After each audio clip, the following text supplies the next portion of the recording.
Praise lord sisters brothers, దేవుని నామానికే మహిమ కలుగునుగాక. మరొక ప్రభు దినమున ప్రభు కృపతో సాక్ష్యం చెప్పుటకు దేవుడు కృప చూపించారు. దేవునికి కోట్లాది శతకోటి కృతజ్ఞతాస్తుతులు. మొదటిగా మీకు వాగ్దానము, తర్వాత సాక్ష్యము, దేవుడు కృపను బట్టి మీతో షేర్ చేసుకుంటాను సిస్టర్స్ అండ్ బ్రదర్స్. వాగ్దానము సామెతలు 9వ అధ్యాయము 11వ వచనము. నా వలన నీకు దీర్ఘాయువు కలుగును. ఆమేన్. నా వలన నీకు దీర్ఘాయువు కలుగును. దేవునికి వందనాలు. ఈ యొక్క వాగ్దానము సిస్టర్స్ అండ్ బ్రదర్స్, దేవుని కృపను బట్టి 2025 జనవరి 1 న్యూ ఇయర్ వాగ్దానాల పండక్కి దేవుడు అనుగ్రహించారు. నాకు దేవుడికి వందనాలు. అయితే ఇప్పుడు మీకు సాక్ష్యం చెప్తున్నాను సిస్టర్. వాగ్దానం దేవుడిది ఇచ్చారు. వాగ్దానముతో కూడిన సాక్ష్యము కాబట్టి సాక్ష్యం మీతో షేర్ చేసుకుంటున్నాను సిస్టర్స్ అండ్ బ్రదర్స్.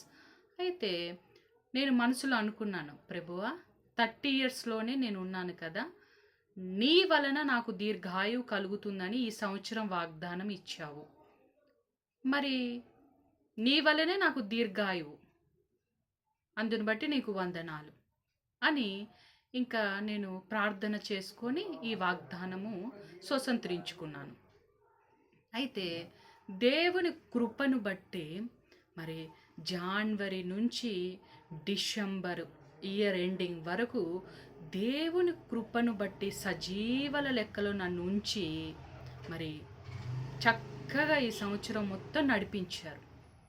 అయితే నా వలన నీకు దీర్ఘాయువు కలుగును, ఈ యొక్క వాగ్దానం ఉంది కదా సిస్టర్. అయితే దేవుడిని నేను అనుకుంటున్నాను, నా వలన నీకు దీర్ఘాయువు కలుగునని వాగ్దానం ఇచ్చావు, నీకు వందనాలు యేసయ్యా. నిజంగా నన్ను కాపాడుకుంటూ వచ్చావయ్యా, 12 నెలలు నీకు స్తోత్రములు ప్రభు అని కృతజ్ఞత భావముతో ప్రతి టైంలో నేను ఆలోచిస్తూ ఈ యొక్క వాగ్దానాన్ని బట్టి దేవుడికి థ్యాంక్స్ చెప్పుకుంటూ ఉన్నాను నేను. అయితే ఒకరోజు డిసెంబర్ 17th, ఈ నెల డిసెంబర్ 17th రోజు బుధవారము మేమేం చేసామంటే హైదరాబాద్ నుంచి పనుల నిమిత్తము సర్పంచ్ ఎలక్షన్స్ కొన్ని పనులు ఉన్నాయి మాకు ఊర్లో. ఆ పనుల నిమిత్తము మేము ఊరికి బయలుదేరాము. 5 days లీవ్ తీసుకొని చక్కగా మా యొక్క చుట్టాలతో అందరితో చక్కగా ఉండటానికి మేము 5 days లీవ్ తీసుకొని ఊరికి వెళ్ళాము. ఊరికి వెళ్ళిన టైంలో 3 ప్రదేశాలు మేము తిరిగాము. 3 ప్రదేశాలు తిరిగాము. కానీ దేవుని కృపను బట్టి చక్కగా చుట్టాలతో ఉన్నాము. చక్కగా దేవుని మందిరంలో దేవుణ్ణి ఆరాధించాము. ఓట్లు కూడా చక్కగా సంతోషంగా వేశాము మేము. మొత్తం క్లియర్గా దేవుడు సహాయం చేస్తూ ప్రతి ప్రయాణంలో దేవుని యొక్క హస్తము తోడుగా ఉంచి నడిపించారు. ఆ సమయంలో మేము వెళ్ళిన ఈ 5 daysలలో మేము వెళ్ళిన 3 ప్రదేశాలలో ఎక్కడ నాకు అటాక్ అయిందో తెలియదులేండి సిస్టర్స్ అండ్ బ్రదర్స్. నా ప్రాణము నా బాడీలో ఉండట్లేదు. అయితే ఇంకా ఊర్లో ఉంటే ఏమో ఎందుకులే అని వెంటనే ఇంకా నేను పడుకుంటే మా వాళ్ళు నాకు సేవ చేస్తే మంచిగా అనిపించట్లేదు. ఎందుకంటే ఎప్పుడు దేవుని కృపను బట్టి రఫ్ అండ్ టఫ్గా నేనే పనులు చేసుకుంటాను. నా ప్రాణము సొమ్మసిల్లిపోతుంది. ఇంకా నేను బెడ్ మీద పడుకుంటా ఉంటే మా వాళ్ళు నాకు సేవ చేస్తే ఎప్పుడైనా ఒకసారి మాట వస్తుంది అని ఇంకా వెంటనే నేను మా ఆయనతో మనం హైదరాబాద్ వెళ్ళిపోదామండి మన ఇంటికి అని చెప్పినప్పుడు బుధవారం 17th మేము బయలుదేరాము. ఇంకా బయలుదేరినప్పుడు ఇంకా చూడండి సిస్టర్, కోదాడ నుంచి హైదరాబాద్ మధ్య సమయంలో, కోదాడ నుంచి సూర్యాపేట మధ్య ఆ యొక్క జర్నీలో నా ప్రాణము నా బాడీలో అస్సలు ఉండట్లేదు. లాగుతుంది సిస్టర్స్ అండ్ బ్రదర్స్, లాగుతుంది. నేను బస్సులో ఉన్నానే తప్ప నా ప్రాణం నాలో లేదు, అసలు గుంజేస్తుంది. ఇంకా ఆ సమయంలో నేను అనుకున్నాను సిస్టర్స్ అండ్ బ్రదర్స్, ఇంకా వెల్ సూర్యాపేట దగ్గరికి వచ్చేసాం మేము. మద్ నేను బ్యాకప్ వెళ్ళిపోయి మా అమ్మమ్మ వాళ్ళ గృహంలోనైనా బెడ్ రెస్ట్ తీసుకోవాలనిపించింది సిస్టర్స్ అండ్ బ్రదర్స్. లేదా ఈ మార్గంలో ఎక్కడైనా హాస్పిటల్లోనికి దూరేసి గ్లూకోజులైనా ఎక్కించుకోవాలి అని అనిపించింది. లేదా సూర్యాపేటలో మా ఆత్మీయ స్నేహితురాలు ఒక అక్క ఉన్నది. ఆ అక్క గృహంలోనికైనా వెళ్ళిపోయి ఇంకా సొమ్మసిల్లిపోయి పడుకోవాలనిపించింది సిస్టర్ నాకు. అంతగా నా ప్రాణం అల్లాడిపోతుంది. మరి ఎందుకు ఇలా అయిందో ఏమో, ఎటాక్ ఎక్కడైందో ఏమో తెలియదులే, కానీ నమ్మకమైన దేవుడు యేసు ప్రభువు. అయితే ఇంకా ఆ సమయంలో కోదాడ నుంచి సూర్యాపేట మధ్య నా ప్రాణము నా బాడీలో నుంచి లాగేస్తుంది. పక్కన మా ఆయన గారు ఉన్నారు. ఏమైందే నీకు, నిన్ను చూస్తే నాకు భయమేస్తుంది అని ఆయన అంటున్నారు. మాట్లాడటానికి కూడా నాకు ఓపిక లేదు. ఇంకా నేను సైగలు చేస్తూ మాట్లాడుతున్నా. మీరు సైలెంట్గా ఉండండి, దేవుడు నా ప్రాణాన్ని కాపాడుతాడు. మనము సజీవుడైన యేసు ప్రభుకి కృతజ్ఞతాస్థుతులు చెల్లించుకుంటాము. మీరు భయపడవద్దు, మీరు ధైర్యముగా ఉండి మీ పని మీరు చేసుకోండి అని విశ్వాసముతో మా ఆయనకి నేను దేవుని యొక్క కృపను బట్టి చెప్పేశాను. ఇంకా ఆయన నమ్మాడు. దేవుడి యొక్క సహాయంతో మా ఆవిడ చెప్తుందంటే ఇంకా తిరుగులేదు అని మా ఆయన గారు నమ్మారు. నమ్మిన తర్వాతకి ఇంకా నేను నా ప్రాణం అల్లాడుతూ ఉంది. కొట్టుమిట్ట అయిపోతుంది. అయితే ఇంకా ఆ సమయంలో దేవుణ్ణి నేను అడుగుతున్నాను, ప్రభువా, నీవు ఈ సంవత్సరం నాకు వాగ్దానం ఇచ్చావు, నా వలనే నీకు దీర్ఘాయువు కలుగును అని వాగ్దానం ఇచ్చావు. ఈ వాగ్దానం నెరవేర్చండి స్వామి. నా జీవితానికి బట్టి ఎంతో పని నువ్వు నా ద్వారా చేపించుకోవాలి, మా ద్వారా చేపించుకోవాలి. నన్ను సజీవ లెక్కల్లో ఉంచి మిమ్మల్ని స్తుతించే భాగ్యమును నాకు అనుగ్రహించండి యేసయ్య అని ప్రార్థన చేస్తూ, మరి యేసు రక్తం జయం, యేసు రక్తం జయం, యేసు రక్తం జయం అని ఉచ్చరిస్తూ వచ్చాను. బ్యాకప్ అయితే నేను వెళ్ళకూడదు యేసయ్య, నేను హైదరాబాద్ వెళ్ళాలి, నిన్ను స్తుతించాలి అని దేవుడి సన్నిధిలో నేను కొట్టిమిట్ట అయ్యి ప్రార్థన చేస్తూ ఉన్నాను సిస్టర్స్ అండ్ బ్రదర్స్. ఆ సమయంలో సూర్యాపేట వచ్చేసింది. ఇంకా నా ప్రాణము అసలు అలసిపోయినట్టుగా అనిపిస్తుంది, సొమ్మసిల్లిపోయింది. ఇంకా సూర్యాపేటలో దిగేసి అవి సిమెంట్ బెంచీలు ఉంటాయి కదా సిస్టర్ బస్ స్టాండ్లో, ఇంకా దాని మీద పడుకున్నాను నేను. అసలు ఎవరు ఏమనుకుంటారో కూడా నాకు ఆ సమయంలో అర్థం కాలేదు.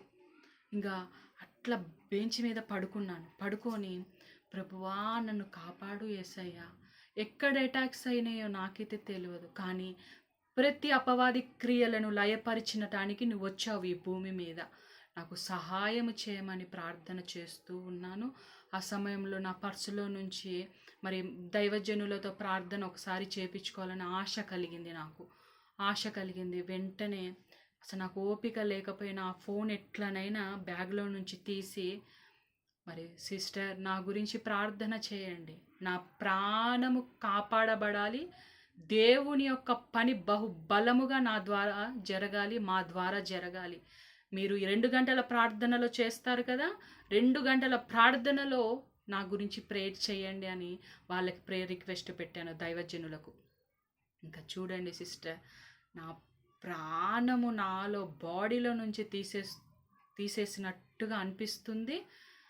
నేను బ్యాకప్ కాకూడదు, ఇది ఒక్క కాన్సెప్ట్ నేను పెట్టుకున్నాను. హైదరాబాద్లో ఎంటర్ అవ్వాలి, దేవుణ్ణి నేను స్తుతించాలి, ఇదే కాన్సెప్ట్ పెట్టుకున్నాను. దేవుడు ప్రార్థన అంగీకరించి మరి ఇచ్చిన వాగ్దానాన్ని నెరవేర్చాడు సిస్టర్స్ అండ్ బ్రదర్స్. నా వలన నీకు దీర్ఘాయువు కలుగును, ఈ యొక్క వాగ్దానము నా జీవితం పట్ల నెరవేర్చి నా బాడీలో నా ప్రాణం వచ్చేటట్టుగా దేవుడు సహాయము చేశాడు. నేను బ్రతుకు సంవత్సరములు దేవుడు అధికము చేశాడు. దేవుని వలన నేను దీర్ఘాయువు పొందుకున్నాను. అందుని బట్టి దేవునికి కృతజ్ఞతాస్తుతులు. ఎప్పుడైతే ఎల్బీ నగర్ హైదరాబాద్లో ఎంటర్ అయిపోయామో మేము, నాకు బలం వచ్చేసింది సిస్టర్స్ అండ్ బ్రదర్స్. సొమ్మసిల్లడం అనే ఆ యొక్క సిచ్యువేషన్ నుంచి నేను విడుదల పొందాను. ఇంకా వెంటనే గృహానికి వచ్చేసి దేవుణ్ణి మనసారా స్తుతించాను. ఇంకా మా ఆయన గారు నన్ను చూస్తున్నారు. దేవుని కృపణ వల్లనే ఈమె బ్రతికింది ఈరోజు. దేవుడిచ్చిన వాగ్దానం నెరవేర్చుకున్నాడు నా భార్య పట్ల అని ఆయన స్తుతించటము. నేనేమో యెహోవాని రుచి చూచి తెలుసుకొనుడి అనే ఒక వాగ్దానాన్ని నేను రుచి చూశాను సిస్టర్స్ అండ్ బ్రదర్స్. అలా దేవుడు సహాయము చేసి సజీవల లెక్కలో ఉంచి దేవుని స్తుతించే కృపను అనుగ్రహించారు. దేవునికి కోట్లాది కోట్లాది కోట్లాది శతకోటి కృతజ్ఞతాస్తుతులు. ఏ సమయంలో ఎలా ఉంటుందో తెలియదు. ఎల్లప్పుడూ దేవుణ్ణి స్తుతించాలి. ఎల్లప్పుడూ దేవుడి మీద విశ్వాసం ఉంచుకోవాలి. ఆ రోజు నాకు అర్థమైంది సిస్టర్స్ అండ్ బ్రదర్స్, తుస్సు ప్రాణము ఇట్లా ఒక్కసారి ప్రాణం పోతే ఇంకంతే సంగతులు, దేనికి పనికిరాము. ఎందుకంటే ప్రాణం లేకపోతే శరీరం ఎట్లా నీరసం అయిపోతుందో ఆ రోజు నేను బాగా తెలుసుకున్నాను సిస్టర్స్ అండ్ బ్రదర్స్. కాబట్టి ప్రాణంతో ఉన్నప్పుడే దేవుడి కోసం ఏది చేయాలన్నా చేసేయాలి. ఇంకా తర్వాత ప్రాణం లేకపోతే ఇంకేం చేస్తాం? యేసు ప్రభు గురించి మనం ప్రాణం ఉన్నప్పుడే సువార్త, ప్రాణం ఉన్నప్పుడే దేవుడి కోసము మనం ఏదైనా మనీ ఖర్చు పెట్టడమైనా, బలాన్ని ఉపయోగించుకోవటమైనా, దేవుడి కోసం తెగబడి ఉండటానికైనా ప్రాణం ఉన్నప్పుడే అని నాకు అప్పుడు తెలిసింది సిస్టర్స్ అండ్ బ్రదర్స్. కాబట్టి రౌండ్ ఫిగర్గా చెప్పాలంటే, నా వలన నీకు దీర్ఘాయుషు కలుగును అనే వాగ్దానాన్ని 100 పాళ్ళు దేవుడు నా పక్షంన నెరవేర్చాడు. ఈ వాగ్దానం నాకు ఒక్కదానికే కాదు, నాకు, నా భర్తకు, మాకు దేవుడిచ్చే 1000 తరాల పిల్లలకు కూడా ఈ యొక్క వాగ్దానము స్వాస్థముగా నేను ఇంకా పట్టేసుకొని తీసేసుకున్నాను సిస్టర్స్ అండ్ బ్రదర్స్. కాబట్టి దేవుని నామానికే మహిమ కలుగునుగాక. కేవలం ఇది దేవుని కృప వలనే ఈరోజు నేను ప్రాణంతో ఉండకపోయేదాన్ని. బాడీలో నుంచి ప్రాణం లాగేస్తూ ఉంటే ఎవరుంటారు సిస్టర్? కానీ దేవుని కృపను బట్టి దేవుడు నన్ను బ్రతికించుకున్నాడు. అందును బట్టి దేవునికి కృతజ్ఞతాస్తుతులు. ఇంకా నమ్మకంగా ఉండాలనే ఒక కృతజ్ఞత భావము నాలో పుట్టింది. అందుని బట్టి దేవునికి వందనాలు, దేవునికే వందనాలు, దేవునికే వందనాలు. ఈ వాగ్దానము నా జీవితంలో, మా జీవితాలలో నెరవేర్చి సజీవ లెక్కలో ఉంచినందుకు దేవుడికి కోట్లాది శతకోటి కృతజ్ఞతాస్తుతులు. Thank you Jesus. అందరికీ praise lord sisters and brothers. Thank you Jesus. ఈ సాక్ష్యం అంతటిని యేసు ప్రభు చేతికి అప్పచెప్పి ఉన్నాను తండ్రి. యేసుక్రీస్తు నామంలో ఆమెన్. Thank you Jesus.